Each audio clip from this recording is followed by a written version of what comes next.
Itulah kematian, ainama takunu yudrikumul mautu walau kuntum fi burujin musayyadah. Dimanapun kau berada, kata Allah, kematian itu pasti mengejarkan kamu walaupun kau di balik dinding yang sangat kokoh sekalipun. Kematian bisa menembus. Kematian itu bisa menembus.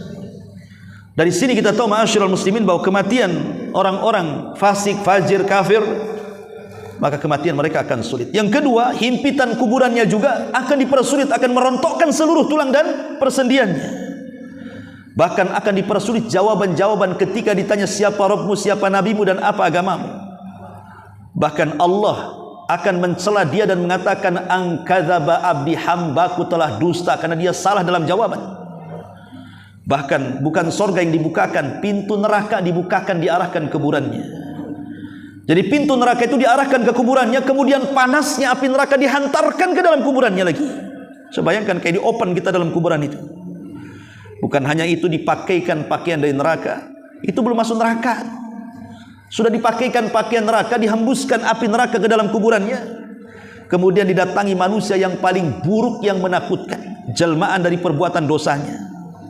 Dan dia tidak diberikan kesempatan untuk tidur seperti seorang mukmin tidurnya seperti pengantin baru. Ini tidak ada kesempatan untuk tidur istirahat bagi dia.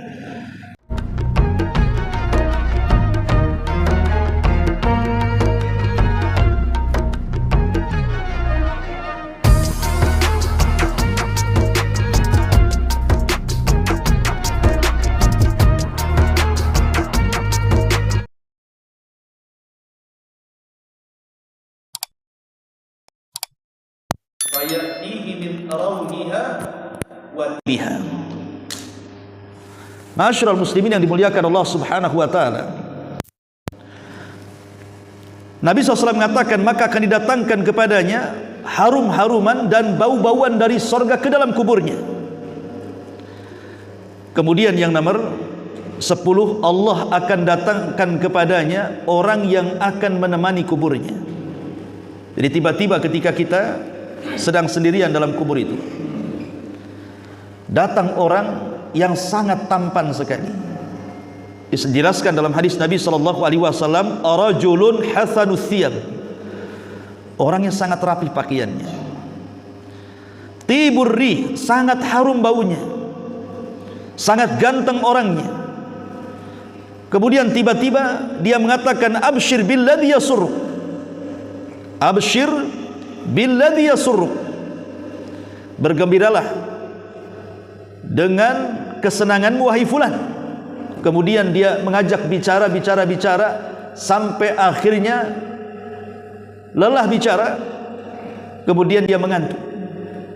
Maka orang ini mengatakan, nim naumatal arush, tidurlah seperti layaknya engkau tidur pengantin baru. Coba orang kalau belum pernah menikah, tiba-tiba ingin menikah, tujuan menikah itu kan malam pertama. Terkadang malam pertama ini kalau suami istri tidur, itu sudah nggak kenal siapa-siapa tuh di sekitarnya. Dari sini kita tahu bahwa seorang mukmin apabila dimatikan oleh Allah dan dimasukkan ke dalam kuburan itu, maka dia tidak akan sadar dengan berlalunya waktu.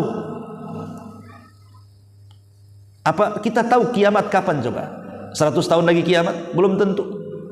1000 tahun lagi kiamat? Belum tentu. Yang kemarin meramal kiamat Ramadan saja nggak jadi ya. Katanya ada asap hitam di bulan Ramadan tanggal 15. Tak ada pun asap itu datang. Siapa yang tahu kiamat dibangkitkan coba? Bisa 100 tahun lagi, 200 tahun lagi, 1000 tahun lagi, 2000 tahun lagi, wallahu alam, kita tidak tahu kiamat itu kapan.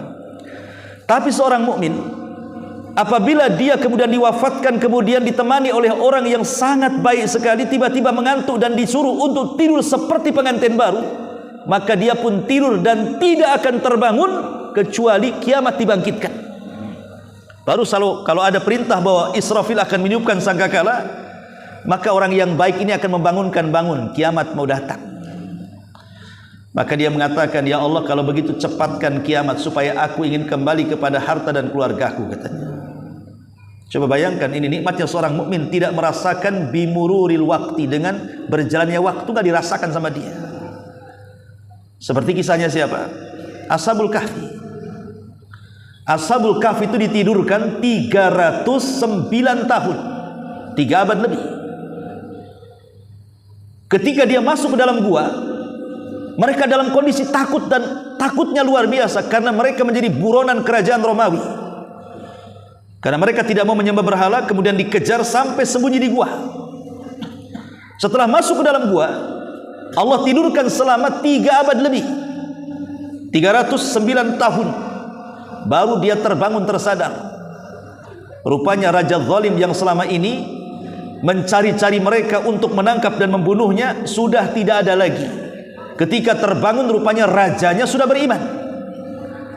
Setelah 309 tahun itu mereka bangun, rupanya rajanya berbeda dengan raja yang dulu sebelum mereka masuk ke dalam gua. Dari sini ada kaidah para ulama bahwa melawan musuh itu tidak perlu dengan fisik, cukup tidur saja. Ashabul Kahfi tidur, kalah musuhnya. Tahu bangun, rajanya sudah mati, datang pula raja baru. Jadi kalau seandainya ibu-ibu di belakang gitu ya, ada musuh tetangganya yang suka ngomel, suka gibah, suka nyakiti, suka bully, jangan dihadapi, Bu. Hadapi dengan tidur. Nanti itu capek sendiri dia. Doakan sariawan aja biar diam ngomong. Jadi Ashabul Kahfi tidur, tahu-tahu bangun, tidak sadar sudah sekian ratus tahun kan gitu.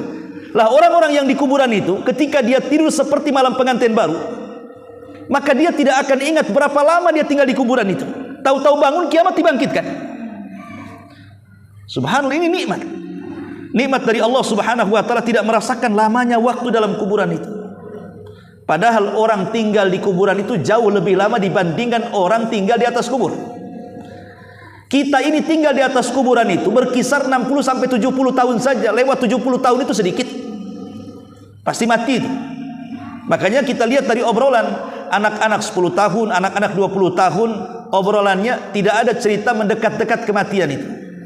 Karena nggak ada usia-usia 20 tahun cerita asam urat, cerita kolesterol, nggak ada. Cerita-cerita penyakit itu kalau sudah 40 tahun ketemu kawannya baru cerita penyakit tuh. Sakit pinggang lah, sakit ini, itu sudah dekat-dekat tuh. 60 tahun cerita rumah sakit, 70 tahun cerita dokter, 70 tahun cerita keranda, mati dia.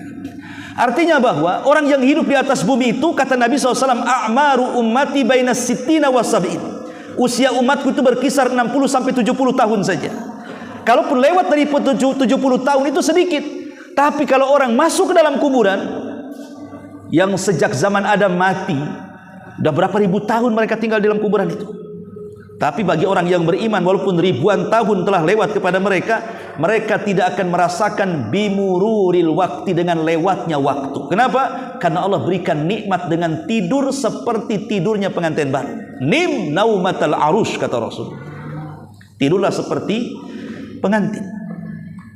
Ini kenikmatan yang ke-10, di mana menjelma seorang laki-laki yang baik menemani dia sampai penasaran. Orang yang dikubur ini, siapa kamu ini? Kok baik sekali menemani saya dalam kuburan? Baru dia ngaku, ana amalukas saleh. Sayalah amal solehmu. Sayalah solatmu, sayalah zikirmu, sayalah puasamu, sayalah birrul walidainmu, sayalah silaturahimmu, sayalah sedekahmu. Jadi amal soleh itu akan menjelma manusia dan akan menjadi teman kita dalam kuburan. Maka banyak-banyaklah beramal saleh supaya kita mendapatkan teman terbaik untuk menunggu kita dalam kuburan sampai kiamat dibangkitkan. Ini yang ke-10. Yang ke-11, ya, maka dia akan dibahagiakan oleh Allah Subhanahu wa taala selama kuburannya. Bagaimana tidak? Makanan dihantarkan dari sorga, pakaian dihantarkan dari sorga, dan dia akan mendapatkan kenikmatan yang belum pernah dinikmati dia di dunia. Senikmat-nikmatnya orang di dunia, tidak senikmat orang mendapatkan nikmat kubur.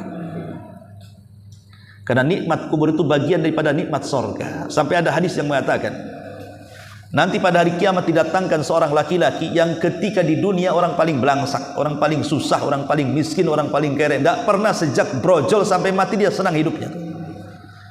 Tapi Allah takdirkan dia termasuk penduduk sorga. Dihadapkan orang ini kepada Allah, tiba-tiba oleh Allah dicelupkan satu celupan ke sorga, diangkat lagi. Kemudian Allah mengatakan, hal marra bika min azabin qat ya fulan. Masih ingat memori engkau di dunia susahmu itu wahai fulan? Dia mengatakan tidak, sudah lupa semuanya. Coba bayangkan, di dunia saja. Kalau kita pernah susah kemudian kaya, ketika kita sudah jadi kaya, kita masih ingat masa-masa miskin kita. Itu di dunia tuh. Kita ini sudah kaya, dulunya miskin, susah, tiba-tiba jadi kaya gitu. Ketika masa kaya kita masih mengingatlah masa-masa miskin kita kan. Tapi orang dicelupkan ke sorga, tidak ingat apa-apa, lupa pernah dia miskin itu. Itu hebatnya sorga. Lah kenikmatan kuburan itu nikmat sorga yang dihantarkan ke dalam kuburan. Bagaimana tidak nikmat? Makanya nikmat kubur disebut nikmat kubur. Makanya dia mendapatkan kebahagiaan yang belum pernah dia dapatkan sebelumnya. Ma'asyiral muslimin yang dimuliakan Allah Subhanahu wa taala. Lah inilah di antara nikmat-nikmat yang Allah akan anugerahkan kepada orang yang beriman setelah kematiannya. Tentu akan berbalik kondisinya dengan orang-orang yang ahli maksiat dan dosa. Berbalik kondisinya 180 derajat. Yang pertama Allah katakan dalam Al-Quran, dalam surah Al-Mu'minun 99 dan 100, hatta idza jaa ahadahumul maut qala rabbirji'uni la'alli a'malu salihan fima tarak kalla innaha kalimatun huwa qailuha wa min waraihim barzakhun ila yaumi yub'atsun. Ketika datang kepada mereka kematian, maka orang-orang yang penuh dengan dosa akan menyesali kematiannya dan mengatakan, ya Rabb, kembalikan akulah ke dunia, katanya, supaya aku bisa beramal saleh. Menyesal dia. Sebelum mati kemana aja? Kenapa setelah mati dia mengatakan Rabbirji'uni, ya Allah kembalikan aku ke dunia? Mungkin mustahil. Orang mati hidup lagi itu mustahil. Dan jangan percaya juga hantu-hantu yang gentayangan itu jelmaan daripada orang mati. Islam mengajarkan orang mati tidak mungkin gentayangan. Yang gentayangan itu setannya, jin korinnya. Orangnya tidak mungkin kembali ke dunia. Kalau dia mendapatkan nikmat, ngapain gentayangan? Bagus dia mendapatkan nikmat dalam kuburan. Kalau dia mendapatkan azab, sibuk disiksa, ngapain gentayangan? Ditarik lagi malaikat, kau mau kemana katanya? Waktumu disiksa. Nggak ada orang mati jadi hantu. Itu kan akidahnya orang-orang luar, bukan orang Islam.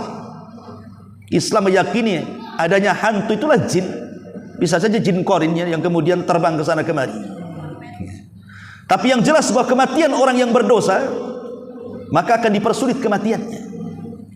Sampai dalam hadis Bara bin Azib itu, kematian orang kafir, orang fajir itu seperti apa? Seperti orang memegang pisau bengkok, namanya safut.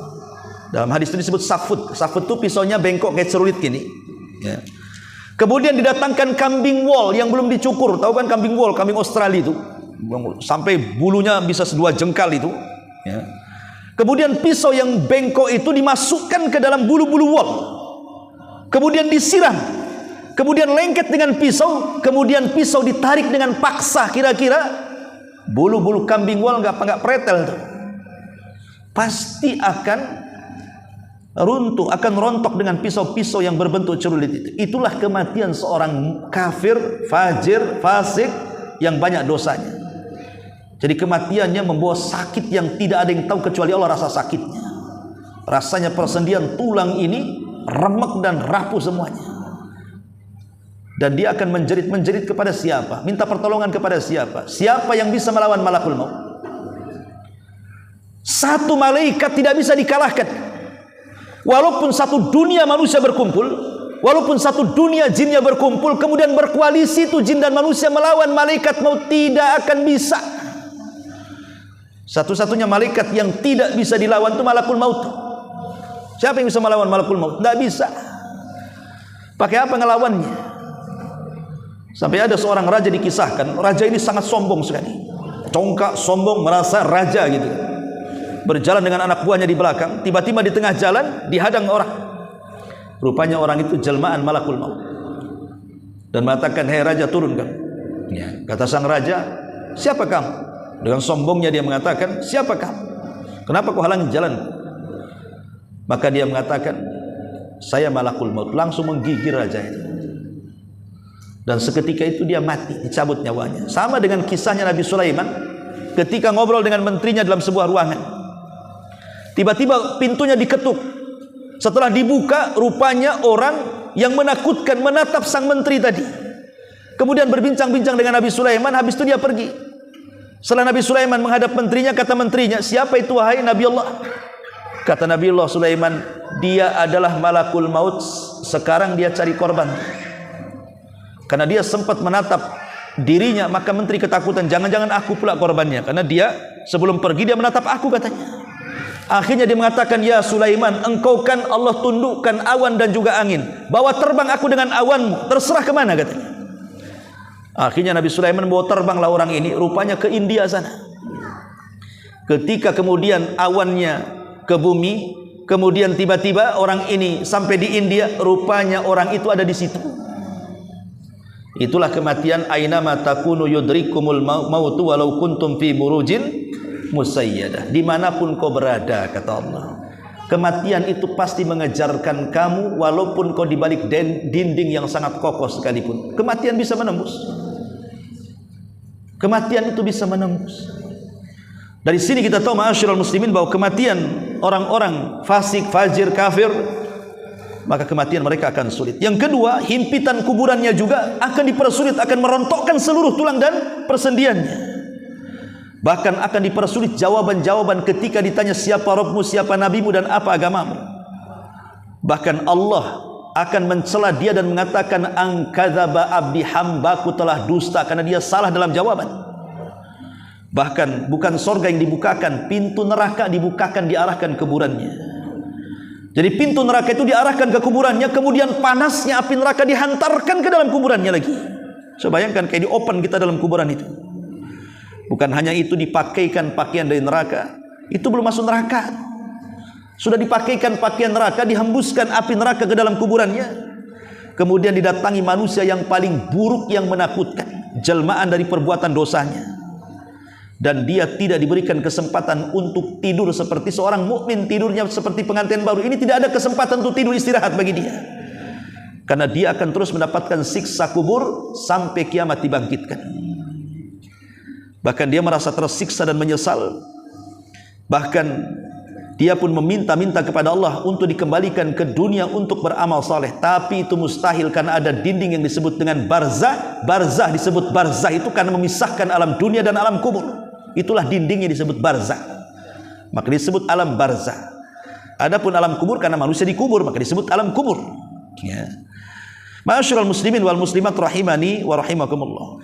Jadi kematian orang kafir, fajir, fasik justru kebalikan daripada kematian seorang yang beriman. Maka dari sini ma'asyiral muslimin yang dimuliakan Allah Subhanahu wa taala, penting selama kita masih di dunia, ingatlah akan kematian. Ustaz, kita kan belum mati, cerita hidup lah, jangan cerita mati. Nunggu mati aja kita cerita mati. Bukan begitu, Rasul mengatakan, "Aktsiru dzikra hadimil ladzatil maut." Perbanyak oleh kalian mengingat sesuatu yang menghancurkan kenikmatan kalian. Apa itu? Kematian. Karena kalau orang kaya dia mengingat kematian, maka akan sempit dadanya. Kalau orang miskin mengingat kematian, akan lapang dadanya. Kenapa orang kaya kalau mengingat kematian akan dadanya akan sempit? Ya, karena dia terpikir kalau saya mati harta tidak akan dibawa. Akhirnya dia sedekah. Tapi orang miskin kalau mengingat kematian jadi lapang, ya, karena kemelaratan di dunia itu ada batasnya dengan kematian. Susah-susahnya orang hidup di dunia itu ada batasnya. Dan batasnya itu kematian. Dan dia masih berkesempatan bahwa dia akan mendapatkan kehidupan bahagia setelah kematian. Makanya orang miskin kalau dia ingat mati, lapang dadanya. Toh miskin hanya di dunia saja, di akhirat ada surga. Tapi jangan pula lah miskin di dunia, melarat pula di akhirat. Ada orang Yahudi miskin di zaman Al-Hafidh Ibnu Hajar ketika menjadi qadhi di Mesir. Ibnu Hajar ini sedang jalan-jalan ke pasar karena dia seorang qadhi, seorang hakim kerajaan Mesir. Ya tentu pakai pakaian yang bagus gitu kan, pakai unta yang bagus, pakai kuda yang bagus, masuk ke dalam pasar. Satu pasar murid dia langsung menghormati ulama kan gitu ya. Dipandanglah oleh si Yahudi miskin itu. Siapa orang itu katanya. Sambil ngobrol sama kawannya yang orang yang Islam tuh. Kamu tahu nggak siapa dia? Kata kawannya yang Muslim, celaka kok itu guru saya, namanya Ibnu Hajar. Wah, enak kali dia ya, pakaiannya mewah, kendaraannya mewah, digaji pemerintah lagi. Akhirnya Yahudi miskin kere ini mengatakan kepada seorang Muslim kawannya, bisa nggak kau pertemukan aku dengan dia? Bisa, kata. Akhirnya dipertemukanlah Yahudi miskin itu dengan Al-Hafidh Ibnu Hajar. Ketika itu menjadi qadhi Mesir. Terjadi dialog di sini. Kata Yahudi miskin, wahai imam, boleh nggak saya bertanya? Kata Al-Hafidh Ibnu Hajar, boleh-boleh saja. Kata Yahudi miskin mengatakan, bukankah dalam agamamu saya pernah mendengar Rasulmu mengatakan ad-dunya sijnul mu'min wa jannatul kafir. Dunia ini penjara bagi orang yang beriman, surga bagi orang kafir. Apa enggak terbalik katanya? Di mataku aku ini kafir karena Yahudi. Kau bilang nabimu bahwa dunia ini surga bagi orang kafir. Mana ada surga bagi orang kafir? Aku ini hidupnya belangsang, enggak ada surga-surganya katanya. Tapi engkau seorang mukmin yang dikatakan penjara bagi orang mukmin, mana kau di penjara? Kau enak, kau bajunya bagus, kendaraanmu bagus, digaji pemerintah, kau dihormati orang, mana ada penjara bagimu katanya. Apa jawaban Al-Hafidh Ibnu Hajar kepada Yahudi kere ini? Kata Al-Hafidh Ibnu Hajar, hei Yahudi, aku walaupun seperti ini, bajuku bagus, digaji pemerintah, kendaraanku bagus, aku masih terpenjara dengan kewajiban-kewajiban Allah. Aku belum bisa merdeka. Aku masih harus tetap sholat, tetap puasa, tetap zakat, tetap haji, tetap melakukan ibadah. Mana ada aku istirahat? Sekaya apapun orang harus sholat. Seenak apapun orang tidak boleh meninggalkan kewajiban. Makanya saya masih terpenjara. Tapi engkau wahai Yahudi masih untung kau di dunia. Kalau kau mati masuk neraka, maka neraka lebih buruk daripada kondisimu di dunia. Maka dunia itu masih surga untukmu katanya. Kan enak jawabannya tuh. Ya. Ma'asyiral muslimin yang dimuliakan Allah Subhanahu wa taala. Intinya bahwa ingat kematian itu supaya kita lebih dekat dengan Allah Subhanahu wa taala dan tidak terlupakan dengan dunia. Makanya dijelaskan oleh sebagian para ulama bahwa hadis Bara bin Azib radhiyallahu an yang menjelaskan tentang bagaimana perihal mulai dari dia mati sampai masuk alam kuburan itu menjadi ibrah dan pelajaran bahwa setiap ucapan kita, setiap perbuatan kita itu ada pertanggungjawabannya, dan itu dimulai dari alam barzah. Kalau kita bisa selamat di alam ini, maka akan selamat setelahnya. Tapi kalau kita tidak selamat di alam ini, jangan harap alam setelahnya lebih ringan, justru lebih berat daripada alam barzah. Karena itu baru muqaddimah. Hakikatnya ada di neraka sana. Kalau dia mendapatkan azab kubur, naudzubillah, summa naudzubillah. Wallahu a'lam bishawab. Sudah jam 8. Ya, ada tanya jawab silakan. Kalau nggak ada kita tutup. Ya, nampaknya sudah mengantuk. Kita tutup saja.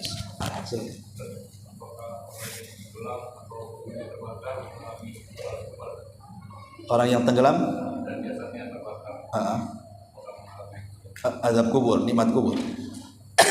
Iya, alhamdulillah.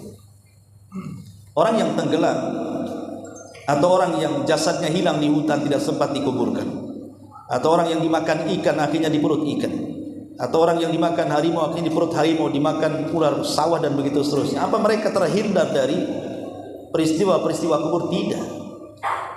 Mereka tetap akan mendapatkan peristiwa-peristiwa itu. Karena alam kubur itu istilah ulama. Tidak ada nasnya. Ulama yang mengistilahkan adanya alam kubur karena umumnya manusia itu dikubur.